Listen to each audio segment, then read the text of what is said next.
Pelatih Uzbekistan puji kekuatan Indonesia yang mampu singkirkan tim-tim besar di Piala Asia U23 2024.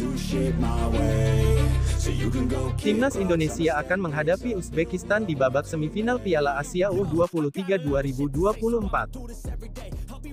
Rafael Struijk dipastikan absen di semifinal melawan Uzbekistan U23. Ejekan kiper Hernando terhadap Lee Kang-hee jadi perbincangan di media Korea.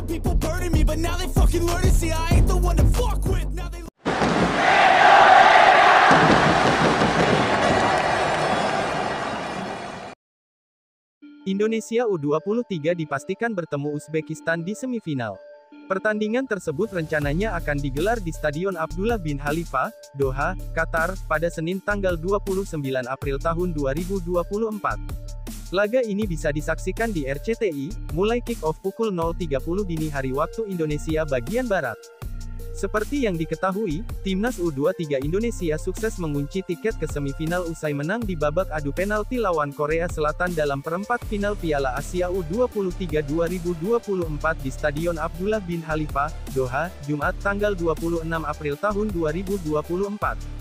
Sengit bermain selama 90 menit dengan skor 2-2 hingga 2x15 babak extra time, Garuda Muda pada akhirnya mampu memenangi babak adu penalti dengan skor 11-10.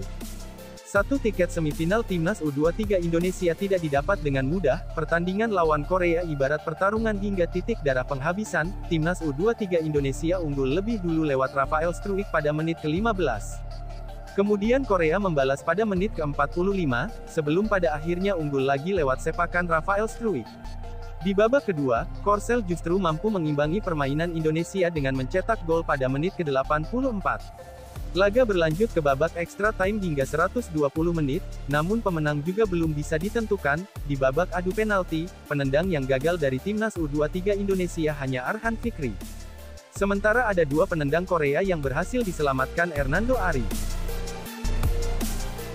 Sementara itu, Timnas Uzbekistan melaju ke semifinal Piala Asia U23 2024 dengan menumbangkan Arab Saudi. Bermain di Stadion Internasional Khalifa, Al Rayyan, Jumat tanggal 26 April tahun 2024 Uzbekistan menang dengan skor 2-0 atas Arab Saudi pada babak 8 besar Piala Asia U23 2024. Pertandingan Timnas U23 Indonesia vs Uzbekistan diprediksi akan berlangsung seru. Meski begitu, ini akan menjadi sebuah kesulitan bagi Timnas U23 Indonesia. Pasalnya, Timnas U23 Indonesia tidak bisa diperkuat oleh Rafael Struijk yang harus menjalani hukuman akumulasi kartu kuning. Kendati demikian, tim asuhan Shin Tae-yong itu masih mempunyai Ramadan Sananta dan Hoki Caraka yang bisa menggantikan peran Rafael Struijk. Uzbekistan juga akan sulit dilawan Timnas U23 Indonesia, sebab, sampai saat ini Uzbekistan belum mengalami kekalahan dan kemasukan gol. Uzbekistan sebelumnya mengalahkan Malaysia, Vietnam, Kuwait, dan sudah mencetak 10 gol, sekarang ditambah 2 gol ke gawang Arab Saudi. Total 12 gol dilesatkan oleh Uzbekistan. Di satu sisi sebenarnya Uzbekistan ini merupakan salah satu lawan uji coba yang dihadapi Timnas U23 Indonesia sebelum Piala Asia U23 2024 bergulir. Sayangnya pertandingan tersebut batal digelar di Dubai, Uni Emirat Arab, pada tanggal 8 April tahun 2024. Saat itu, Timnas U23 Indonesia hanya menjalani pertandingan persahabatan melawan Arab Saudi dan Uni Emirat Arab. Rafael Struijk dipastikan absen di semifinal melawan Uzbekistan U23. Tanpa adanya Rafael Struijk, tentu Shin Tae-yong pun harus putar otak demi mengatasi kekosongan di lini depan nanti.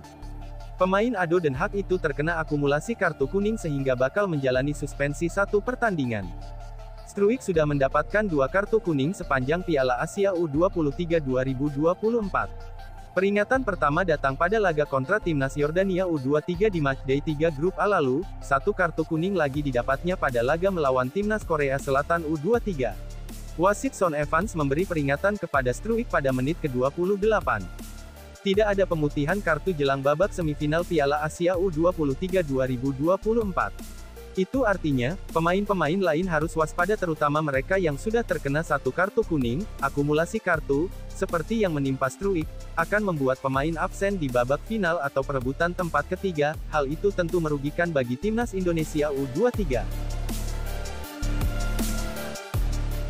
Pelatih Uzbekistan puji kekuatan Indonesia yang mampu singkirkan tim-tim besar di Piala Asia U23 2024.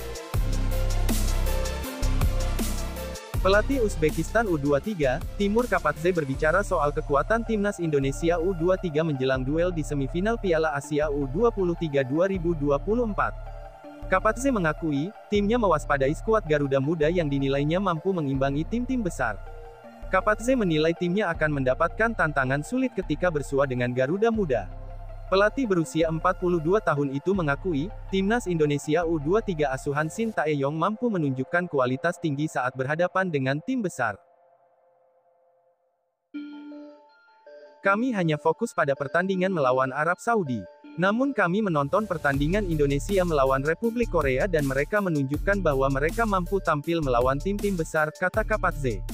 Diketahui, timnas Indonesia U23 mampu menumbangkan Australia U23 dengan skor 1-0, melibas Yordania U23 skor 4-1, hingga memulangkan Korea Selatan U23 di babak 8 besar Piala Asia U23 2024. Sejumlah catatan apik ini menjadi perhatian Kapadze. Jadi mulai sekarang dan seterusnya, kami akan mulai menganalisis dan mempersiapkannya, jelas mantan pelatih Lokomotif Tashkent itu. Sementara itu, ini merupakan pertemuan ketiga sepanjang sejarah kedua tim. Serigala Putih diketahui pernah menang sekali atas timnas Indonesia U23 di ajang Asian Games 2-0 pada 2023, dan imbang satu kali di laga persahabatan 0-0 pada 2018.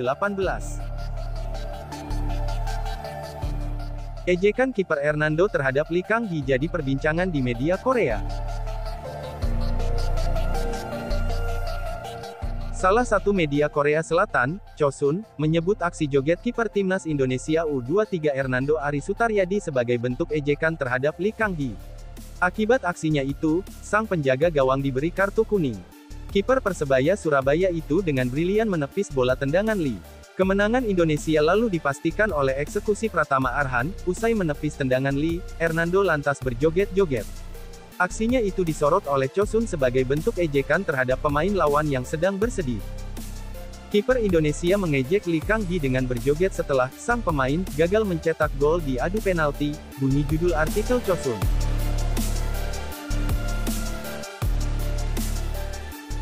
Dalam 40 tahun gagal menembus Olimpiade, mereka sejauh ini sudah 9 kali beruntun tampil di cabur sepak bola sejak menjadi tuan rumah pada 1988.